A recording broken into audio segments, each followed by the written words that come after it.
I'm gonna make him an offer he can't refuse. The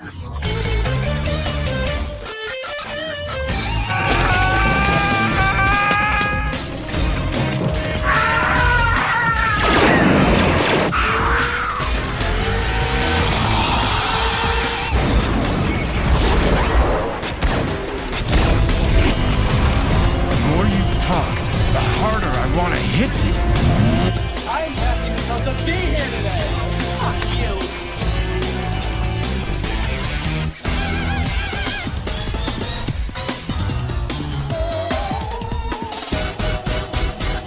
Come on, you want me to drive? No.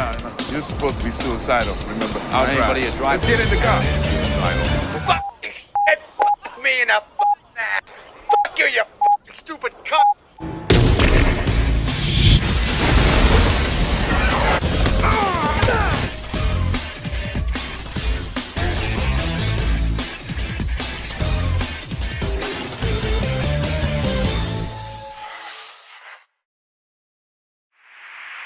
Hey everyone, it's Don G. Corleone here, and I'm here with a brand new movie review. And this review is going to be for last weekend's newest release, The Conjuring Last Rites, which is the fourth and final main entry of the Conjuring series, and the final entry of the Conjuring series in general. And as you can tell by the background, and yeah, you notice some of my figures are gone. Well, guess what? I'll explain that in a week.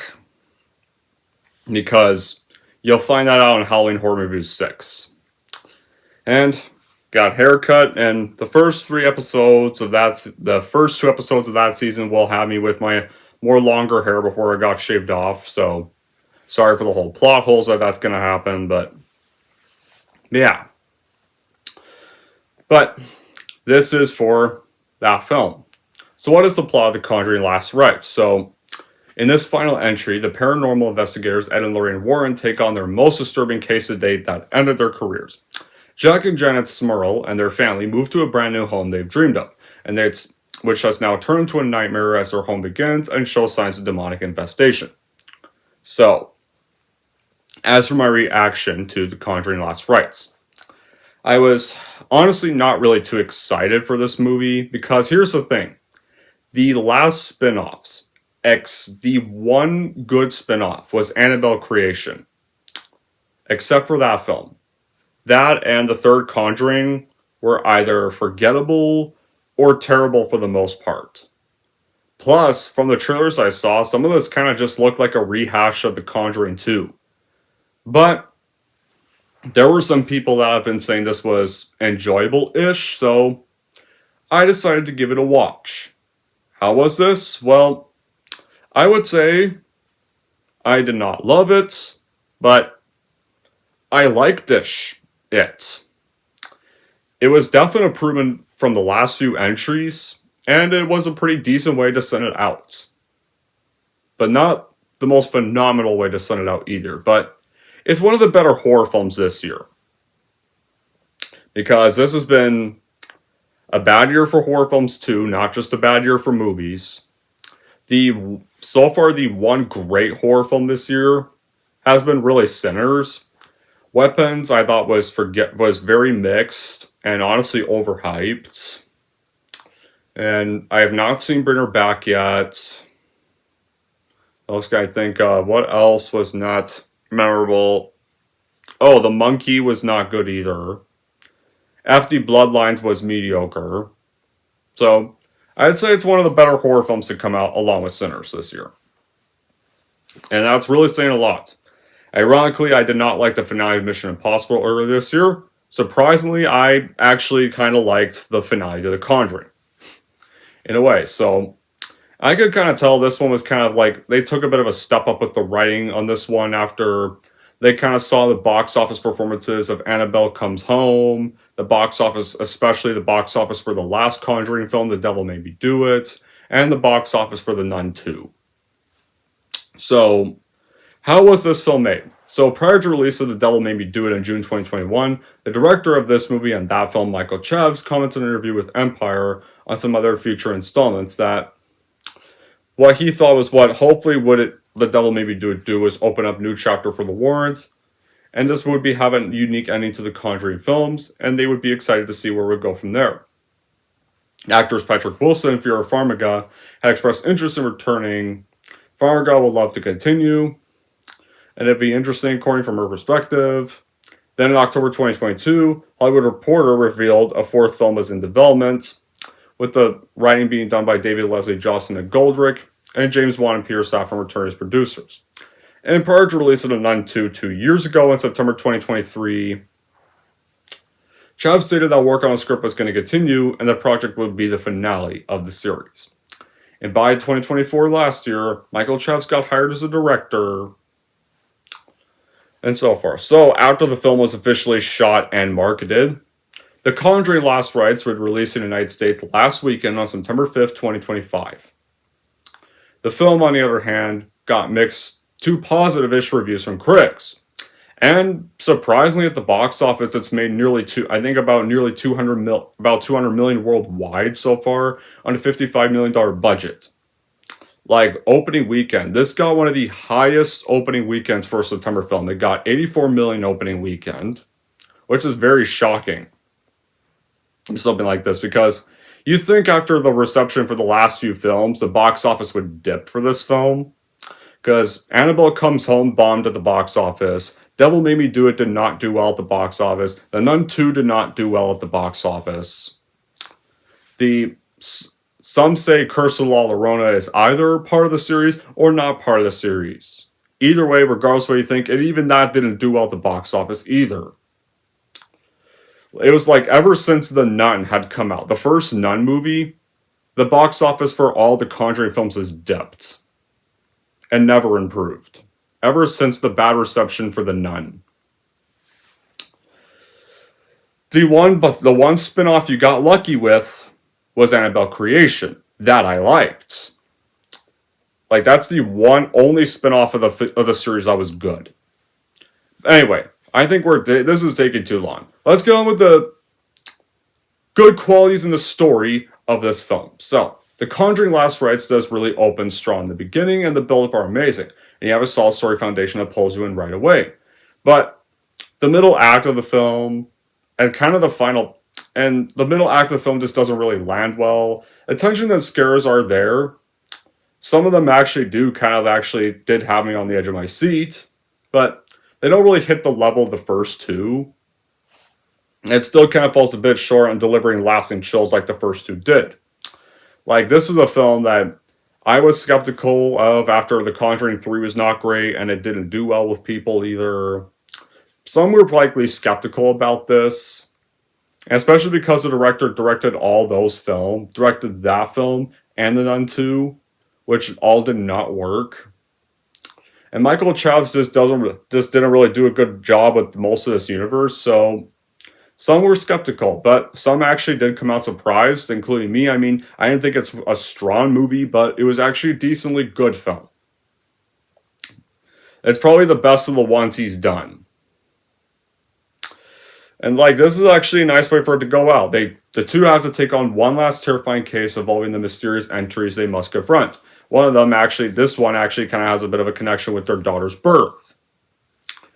And yeah, it's not amazing. It still does lack what made the first two good, but compared to every other stuff that's really come since Annabelle Creation, it's definitely a vast improvement and much more watchable than anything that's come after Creation. Any other movie. Like, the scares and the horror, the visuals are good. And I like to go back to the haunted house format, which what The Conjuring 3 did, that didn't feel like a Conjuring movie at all. And as much as this is a finale to the series, HBO Max are like, we need to do a prequel TV show! We need another one! Yeah, it's Hollywood, guys. Don't count on this being the end.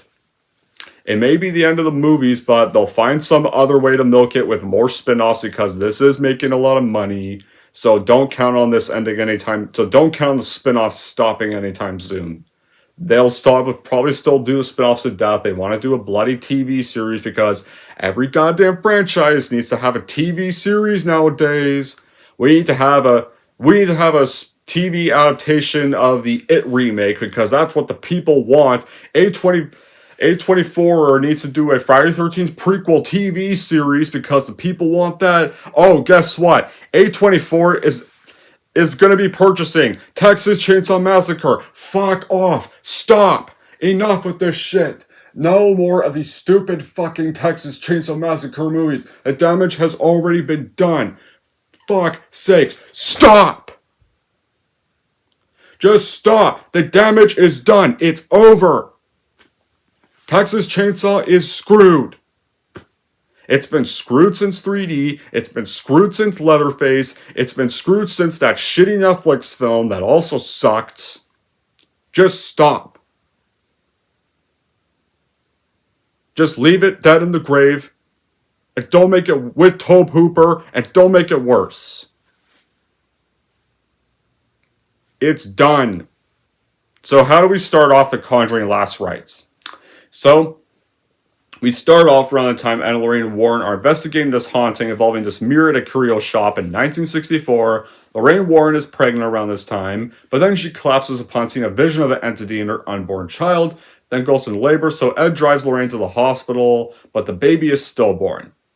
However, Lorraine's prayers end up reviving the baby, and she names it Judy. And so, you get a bit of a montage of their time with Judy, and Judy's being haunted by demons, and Lorraine teaches her how to overcome by saying these prayers. And I will admit, I liked how this film started off. I liked seeing how their daughter was born, and I liked the idea that their daughter actually plays more of a main role in the story this time around. And you guys see a bit of time like with their daughter, and their daughter kind of growing, and this was actually a pretty beautiful way to start off the film. And then we get to our family. That's going to be what this final film is about. It's 22 years later in the 1980s, and I like the last one is set in the 80s. I really do like that. And the Smurl family moves to Pennsylvania. Jack and Janet Smurl share the home with Jack's parents, Mary and John, along with their 4 daughters, Dawn, Heather, and twins Kane and Shannon. And I will admit, kind of one of the teenage daughters did kind of get on my nerves. And I thought this was going to be about her, but thankfully that's not the case for this one. And it's kind of more about the parents' perspective this time around. There's confirmation ceremony, like John gifts her the antique mirror, and then during dinner, the ceiling suddenly crashes down and it nearly misses her, but it scratches her head, and that's how it all starts off. And they get a title card explaining that this is the last case that they did, and then the main title happens, and that's how our film starts off. The characters, including the main cast, do a good job. Even though it's kind of slightly confusing with so much going on in the film all at once, I actually found myself not hating the film. Like, I thought, because the stuff was well shot, like some of the scares, despite not being fresh like the first 2 films, they actually still went pretty well. And the highlights are definitely the cast. Like, they all still shine. The focus on the character development of the story, and the way the film intertwines the franchise's passing of the baton, the farewell to the Warrens, the victim's family journey, the third act, especially like the third act. The third act is where it does pick up again after more of a clunky middle act. And I kind of wish like the demon's exploration and kind of the final act were kind of given a bit more time to expand. And the final Conjuring entry, like, it's definitely... This was like one for the biggest horror franchise ever that lasted a whole entire decade. Like, I mean, as much as I still miss James Wan, I wish James Wan would come back to do this one. And his absences still fell here, but this is literally the one that feels the most James Wan-like of all the post films since Conjuring 2. No, of all the post-Conjuring films since Annabelle Creation. Right there. That and Annabelle Creation are the ones that still feel the most James Wan-like. Or heck, I kind of wish the director of Annabelle Creation actually came back and directed this movie. He's also the guy who directed the Shazam films, but I wish, I thought he did great with Annabelle Creation. I wish he came back and directed this. Because I thought he did well with that film. The cast still... Yeah, the wonderful comedic performance from the cast are the highlights, and... They give a fear and emotional weight, and it builds up the sense, the tension, and makes the characters' play feel real. And this strong acting does make the movie a bit of a fair watch, especially kind of the plot in the middle act all stumbles. So, we now meet the Warrens, like, around their time, and now they're kind of teaching or presenting this whole college class about their past cases, and one of the students actually compares them to the Ghostbusters, because this is set in 1986, like around that time the first film had kind of just come out around that time, so the first one was pretty relevant. And it was pretty popular with a lot of people when it came out. It was a huge success. And you all know it's considered one of the best films of all time. So I did like that we kind of get a bit of a reference to Ghostbusters. And even one of them asking if they got slimed by Slimer. And even saying who you get a call, like when their presentation ends. But one student does ask a serious non-Ghostbusters related question. But you can kind of tell like they don't really take them seriously, because to be fair, like the Warrens are kind of like, some people found the Warrens to be frauds, so I think this was kind of meant to be kind of a little reference to that. And we find out that Ed has a worsening heart condition, and so he's unable to really perform any more cases anymore, and they had to retire from their investigations, but they give lectures, and like the lecture I just mentioned, and as you can see, the lectures are sparsely attended. So they go to dinner one night, and Judy was very sensitive to psychic episodes. One part of the restaurant has an episode that begins to panic and uses the rhyme that Lorraine taught her, and that helps her calm down. And Lorraine always reminds her to always shut herself off from the supernatural. And meanwhile, when we get back to the Smurls place, like Dawn and Heather decide that they want to dispose the mirror because garbage day is coming up. But it doesn't work, obviously, because like before that, like either the demons will be playing pranks like with this phone cord, stretching all the way out. Or even that, or one kid's toy will be moved around randomly. And so that makes them want to dispose the mirror, but it doesn't work. They get terrorized by 3 entries, this elderly woman, a younger woman, and this man wielding an axe. And at one point, like, one of the daughters actually ends up coughing blood, and this bit actually did kind of get to me, and what she spits out are pieces of the mirror. I will admit, that bit actually did kind of get to me right there. I thought that was pretty effective. And so, they're all exhausted by this, and the family does share a story with the press in hopes of finding help. It attracts the interest of Father Gordon, and at one point, one of the daughters actually watches a tape of the whole birthday celebration when the light fell down, and she rewinds it again. And when you find out why she's rewinding, it's because she's pausing looking for a bit of presents. And you actually see this figure kind of standing in the corner just as the Axeman comes out. And that also is a pretty effective moment. Like you see, this actually did have some effective scares here. It actually felt like they were trying with the scares again. So, meanwhile, Judy's boyfriend, Tony, visits the Warrens to kind of get introduced to them, to get introduced to her parents, meet her parents, like, meet the parents. And so while there, and something, like, Ed actually doesn't mind Tony. At first he doesn't really know what to think of Tony. Like when he hears a story like when he retired from the police force and had to learn some fixed stuff in college. But he actually does have some pretty decent scenes with him, like when when he's kind of like showing him kind of the case room where he's telling about all the cases they've done. And Tony's not a dick, and I like Tony's not an asshole, he's actually a very good boyfriend, and he proposes to Judy during Ed's birthday party, and she accepts that. Right there, and it's when she finds the ring that he's trying to hide, and she's like, "Is that for me?" And pretty much decides to propose to her right away after that. So Father Gordon is unable to get the Warrens' help because they are unable to do cases. So he goes to the Scranton DLCs to assist the Smurls. But when he does that, the demons attack Gordon at the DLCs and induces him to commit suicide. So Father Gordon is sadly dead. And Judy learns from a vision that he had died while investigating Smurls' haunting. And so Judy decides that she's going to go to Pennsylvania to investigate this whole thing. And Lorraine has this vision that warns her about Judy. So this is kind of the bit where kind of the middle act of the film. The middle act of the film just kind of stumble a little bit. You don't get too much scenes with Ed and Tony.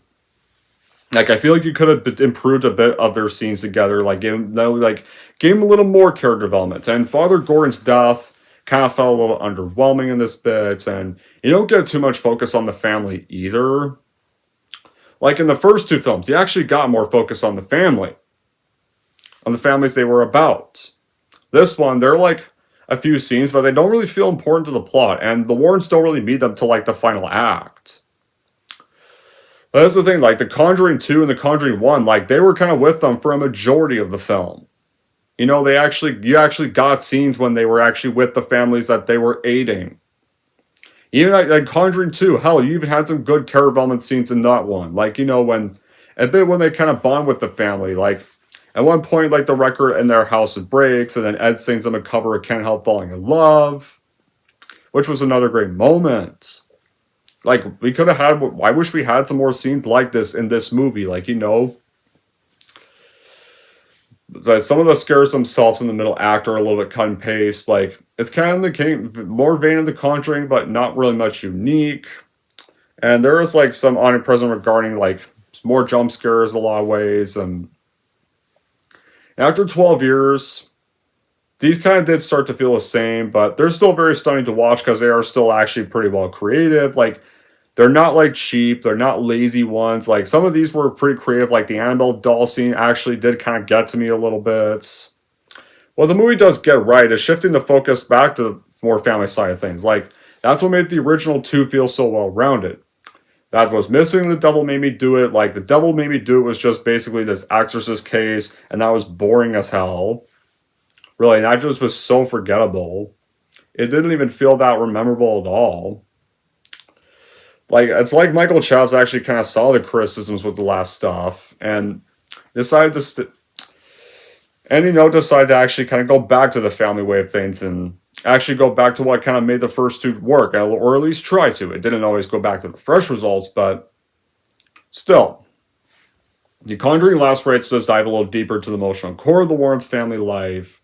Like, where you kind of see more of their life with Judy. Like, their daughter, like, did make appearances in the first 2 films, but she didn't really feel relevant to the plots. This time around, like, she actually does feel like a character. So I really like that. I actually like she gets a role in this story. Right there. Actually gets to feel a little more useful to the plot. And one of the things is that this got marketed as their most frightening case yet because it was the finale, but honestly, like, this case didn't really feel all that frightening. I'd say the first film's case was more frightening. The Conjuring 2's case was actually also way more frightening. I mean, I think their most frightening case is the first film. Like, you know, the first film is still one of the scariest films I saw as a teen. Like, you'll hear more on that in Halloween Horror Review 6, because I will be reviewing the first 2 Conjuring films in Annabelle, and the first 2 Annabelle films in that season. And remember the first film? Hi, wanna play hide and clap? Like, when those hands came out of the fucking dark in the basement scene, like, that's still one of the scariest fucking scenes of modern horror. Or how about the Conjuring 2, the crooked old man? This is my house. Like, that was very fresh. Like, Annabelle Creation also had very fresh scares. A little more scares compared to this. Like, so, those, like, the Warrens weren't in Annabelle Creation. Like, that was supposed to be, like, when Annabelle started. And it was the only good Annabelle film. Annabelle 1 sucks. Annabelle Comes Home is forgettable. I mean, it's not as bad as Annabelle 1, but it's still not a great film either. There's a good reason that film bombed. Like, yeah, like, those 3 films felt way more frightening.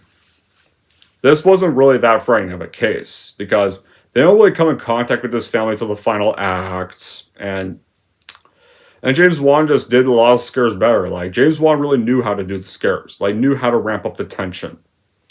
And the Warren story comes with a lot more heart than you expect from a Conjuring film. The moments with the Warrens are always so touching in these films that they actually do well at, like, getting to the viewers. Like, the opening scene with their daughter actually did feel very beautiful, and the wedding scene at the end especially felt very beautiful.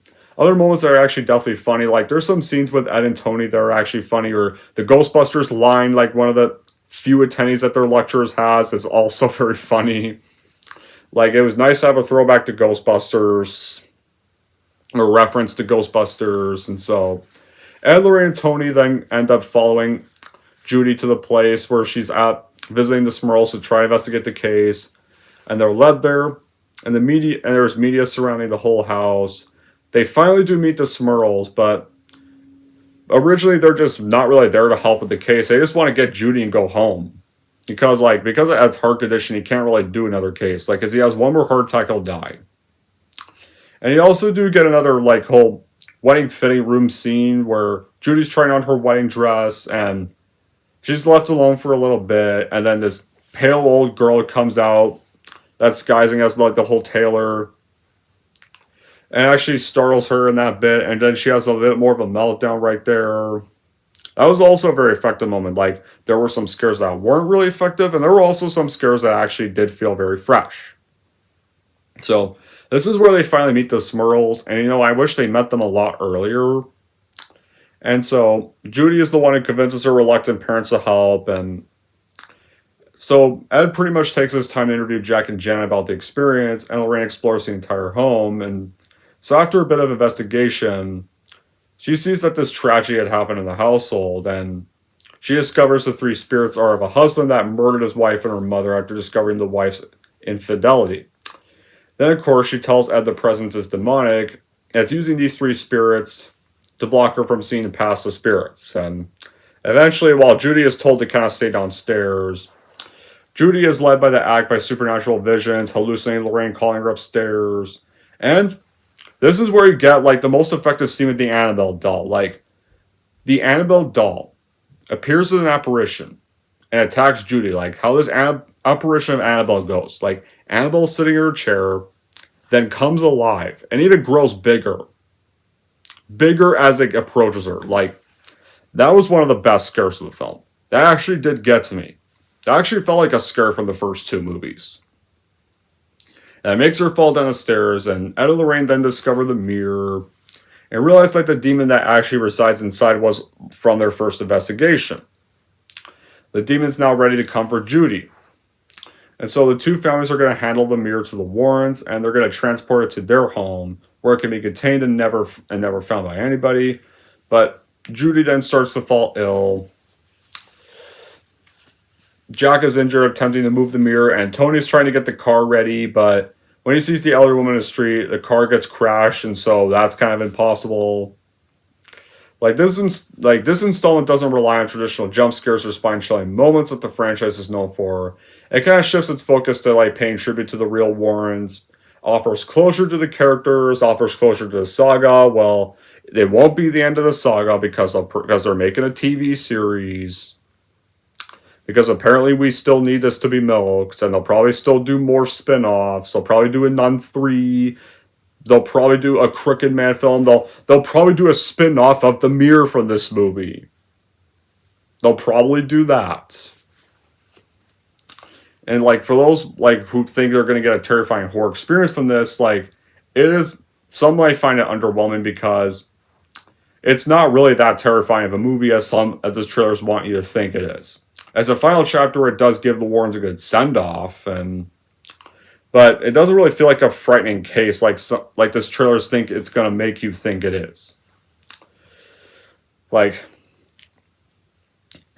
I like that this one is shifted more towards the Warren family dynamic, more than the people they were helping for this final entry. If you're going to be the final entry, be more about the Warrens, but still, at least still have them meet the Smurls a little earlier, not till, the final act of the film.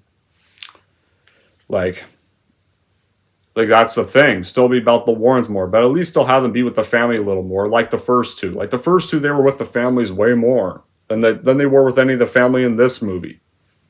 The scares land really effectively. They do creep some dread, and eerie atmosphere does dominate, and it balances keep the audience on edge without relying on cheap tricks. It's another thing this movie does. While some scares don't feel unique, they at least didn't try to rely on cheap, low-budget tricks, and Farmiga and Wilson do really ground the supernatural terror with heartfelt performances, and they bring humanity weight to the chaos around them. Now, when it comes to Vera Farmiga as an actress, I do like her in a few stuff. I liked her in The First Orphan. I liked her in The Boy in Striped Pajamas. I like her in all the other Conjuring films. I would probably say one role of hers I don't like, one character she's played I don't like, is Madison for Godzilla King of the Monsters. Yeah. That's probably her one character that she's played I don't like. Here's why. Because, not Madison. No, not Madison. I mean, the mother of Madison. I forgot her name, but she's a forgettable character. But what I'm trying to refer is, what I don't like her character in Godzilla King of Monsters is she's unsympathetic and kept on endangering her daughter in that film. And really made a lot of unlikable choices. And her heroic sacrifice really kind of came off as half-assed and lazy because she wasn't really that great of a character in Godzilla. I like her as an actress, but I don't like that character. To me, the human female lead in Godzilla 98 was better. It was better written and got a better redemption arc. As much as people don't like that film, I can understand why people don't like that film, but come on, the female lead in 98 had a better redemption arc. And actually felt like she realized her mistakes. Unlike Godzilla King of the Monsters, female lead didn't really. And the entity at the center of the film is definitely menacing from start to finish. It never really loses the sense of danger, and the finale really ties things together in a very satisfying way, and does provide a sense of closure that does actually kind of feel earned. So, now we get on with the finale of the movie. So, how this goes is, Judy gets possessed by the demon, and Ed almost has another cardiac episode, and Lorraine does fall. The man wielding an axe attacks her in the basement. She starts to relive the murder he once committed, and the ground floods with the blood of his victims. Pursues Lorraine around the basement, and then he swings a final blow upon her, but Tony is able to rescue Lorraine and end the vision. And Ed also recovers and is able to save Judy.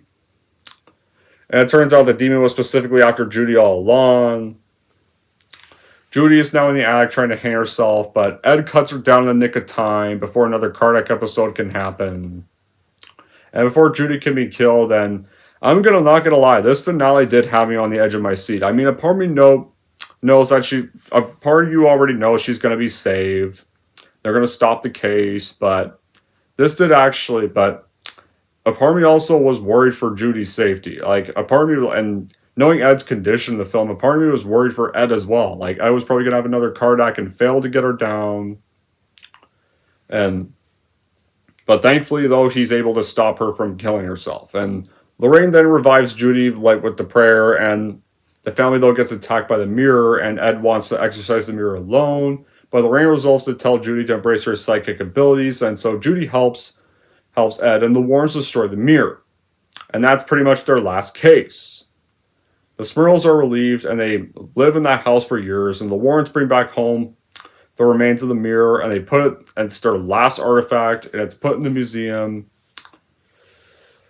And of course, Ed tells Tony, "Welcome to the family." And right there, Tony's looking at the artifacts, and they closes the door behind him. And first, it looks like the movie's going to end there, but no, it's not going over yet, because the movie actually ends with Judy getting married to Tony, and walks down the aisle with Ed during her wedding to Tony. And you do get several familiar faces from their careers. You get one character from the first movie. You get a character from the second movie. You do sadly get a character from the third film. And a part of me kind of wish they would. A part of me kind of does wish they didn't. They kind of wouldn't include a reference to the third film and really just the first two. But then on the eve of the wedding, Ed and Lorraine then embrace and dance, and then she shares this vision that they live a peaceful life, they become grandparents, and they retire in peace. And you know what? That was a perfect way to send it out. That was a good way to send out the Warrens. There's no stupid they die bullshit. There's no overly nihilistic bullshit. They don't do that. Wow. You actually gave these two a happy ending. Thank you. Finally. About time, like, at least some leads get an actually good happy ending here. Like they deserve. Now they're not going to die in this film, though, because they didn't die doing this case. Like, they lived a full life, and they both died at old age. And he ended with a title card that explains everything that happened afterwards.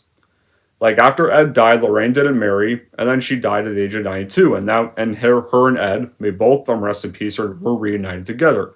Some still believe they're frauds, but some still applaud them. So guess what? That was one of the best parts of the film. These two actually got to have a good send-off. these two actually got their happy ending. They actually got to retire in peace and live the rest of their lives in peace. The end. Fine. Like, why can't we have more endings to franchises like that, especially for horror franchises? Like, I'm sick of nihilistic, bittersweet endings to franchises. Like, sometimes some characters should get good send-offs. Glad these two did. But that's how the series ends. You get some throwbacks to characters from the other movies at the wedding of their daughter. And it's beautiful like that. Now, do I have any bad qualities with the film? The story in the second act does get a little predictable. The pacing is a little uneven. Some balance between suspense and payoff doesn't fully land. And it does lack the chilling impact of some of the earlier entries. And some parts of the ending do feel a little rushed and unresolved. And the pacing doesn't really feel like 2 hours and 15 minutes. And this family wasn't really the most interesting. One of the older daughters was kind of annoying. And kind of even helped start this whole problem in the first place by trying to get rid of the mirror and bring more bad luck on them. And the demon in this one wasn't really iconic. It was kind of more just after the daughter, but that's really all you knew. It was just their daughter for one of their it was from their case during a time like she was pregnant with their daughter, but that's really about it. It's like there wasn't really much memorable about this demon, but all in all, The Last Rites, it was surprisingly enjoyable. It still suffers from the franchise's current problems, but I'd say it was one of the better films in the series since Annabelle creation. I see some people probably wouldn't like this, but I didn't think it was that bad. It's probably not something I'd own, per se, but I wouldn't mind popping this one on. I'd say of all the post-Annabelle creation follow-ups, I think this would probably be the only one I am willing to pop on on some occasions. So in the end, I would say The Conjuring Last Rites is more of a stream online if you want a way better installment than the last few you got, and want to find send-off for the series, but not much strong enough though. So don't think this is going to be a scary case, because it's not really their most frightening case. Anyways, that's it for my review of The Conjuring Last Rites, and when I rank The Conjuring Last Rites, here's how I'm going to rank this movie. So overall, if you want a decent send-off for the series and want something better than what you got multiple times, then you will get that kind of with this entry. And if you're wondering how I'm going to rank The Conjuring Last Rites, I'm going to give The Conjuring Last Rites a 7 out of 10. Alright, there we go, guys. That officially wraps up my review for The Conjuring Last Rites. I gotta get ready for bed soon. Gonna fix that. And until then, guys, tell me what you guys saw in the comments down below, what you thought about The Conjuring Last Rites. And until then, that'll be it for this review. Thank you all for watching. And if you like this, want to see more, don't forget to like, subscribe to Don G. Corleone.